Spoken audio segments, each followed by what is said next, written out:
জুমার দিন সকালবেলা ফজরের নামাজের পর থেকে ফেরেশতারা যতগুলো মসজিদে জুমা অনুষ্ঠিত হয় ওই মসজিদে ঢোকার প্রতিটা দরজার মধ্যে দাঁড়িয়ে থাকে।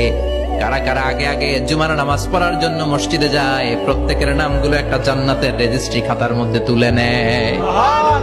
এই নামগুলো স্পেশালি আল্লাহর কাছে পাঠানোর জন্য। সুবহানাল্লাহ কইবেন না? ডানে বায়ে সামনে পেছনে যতগুলো দরজা, প্রতিটা দরজায় ফেরেশতারা বসে থাকে। কে আগে আসলো নাম তুলে দেয়। তুলতে তুলতে তুলতে তুলতে খতিব সাহেব যখন খুতবা দেওয়ার জন্য মিম্বারে যেয়ে বসে যায়, ফেরেশতারা তাদের খাতা বন্ধ করে তারাও খতিব সাহেবের সামনে জুমার খুতবা শোনার জন্য বসে যায়। পড়েন সুবহানাল্লাহ। বিশ্বনবী বলতেন, জুমার দিন শ্রেষ্ঠ দিন, এই দিন আমার উপর বেশি বেশি দুরূদ পড়ো। ফাইন্না সালাতাকুম মা'রুদাতুন আলাইয়া, কেননা তোমরা যে আমার উপর দুরূদ পড়ো, কিয়ামতের আমি মরে যাওয়ার পরে এই দুরূদ গুলো কে পাঠিয়েছে তার নাম, তার বাবার নাম সহ ফেরেশতারা আমার কবরে দিয়ে আসে। বিশ্বনবী বলেন, জুমার দিন বরকতময় দিন, এই জন্য এই দিনে তোমরা আমার উপর আকসিরু আসসালাতা আলাইয়া, আমার উপর বেশি বেশি তোমরা দুরূদ পড়বা। ফাইন্না সালাওয়াতাকুম মা'রুদাতুন আলাইয়া, কেননা তোমাদের দুরূদ আমার কাছে পেশ করা হবে। সাহাবারা বললেন, কাইফা সালাওয়াতুনা মা'রুদাতুন আলাইকা ইয়া রাসূলুল্লাহ ওয়া ক্বাদ আরিফতা, ও নবী, মরার পরে আপনি পচে গলে মাটির সাথে মিশে যাবেন, মিশে যাওয়ার পরে আমাদের সালাতগুলো কে আপনার কাছে পৌঁছাবে, কেমন করে পৌঁছাবে?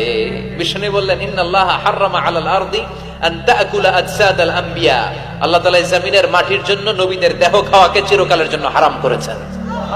জমিনের মাটি আমারে খাবে না। আল আম্বিয়া ও আহইয়াউন ফি কুবুরিহিম ইউরযাকুন, নবীরা কবরে জীবিত আর তাদেরকে রিজিক দেয় কে? তবে এই জীবিতটা আমরা এখন যেমনি জীবিত, এই জীবিত নয়, এটা আলামুল বারজাখে নবীদের জন্য স্পেশাল একটা স্ট্যাটাস। কোন সুবহানাল্লাহ। এজন্য এই দিনে বেশি বেশি বিষ্ণু ঈসা ইসলামের উপর দুরূদ পড়ার দরকার আছে না নাই? এরপরে বিষ্ণু বললেন, আরেকটা সুন্নাহ হচ্ছে সূরাতুল কাহফ তেলাওয়াত করা। কোন সূরা? একেবারে কোরআনের মাঝখানে, জানেন এটা একেবারে কয় পারায়?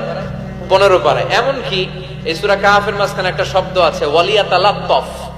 দেখবেন কোরআনের সব শব্দ বাক্য এক মানে ফন্টে লেখা, এই ওয়ালিয়াতালাত্তাফ এটা আলাদা ফন্টে মোটা করে লেখা, কারণ এটা হচ্ছে মিডল অফ দ্য কোরআন, কোরআনের একেবারে মাঝখানে। এটার আগে যত শব্দ তারপরে তত শব্দ, এটার আগে যত অক্ষর তারপরে তত অক্ষর। সুবহানাল্লাহ পড়ে। ওয়ালিয়াতালাত্তাফ আছে না নাই? এই সূরাটা যদি কেউ পড়ে অনেকগুলো ফজিলত। 1 নাম্বার ফজিলত, ইয়াকুনু লাহু নূর ইয়াউমাল কিয়ামা, এই সূরাটা কিয়ামতের দিন তার জন্য একটা আলোকবর্তিকা হবে, আর এই আলো দিয়ে সে ফুলসিরাত পার হয়ে যাবে। আবার বিষ্ণু বললেন, সূরা কাহফের প্রথম 10 আয়াত যে ব্যক্তি জুমার দিন তেলাওয়াত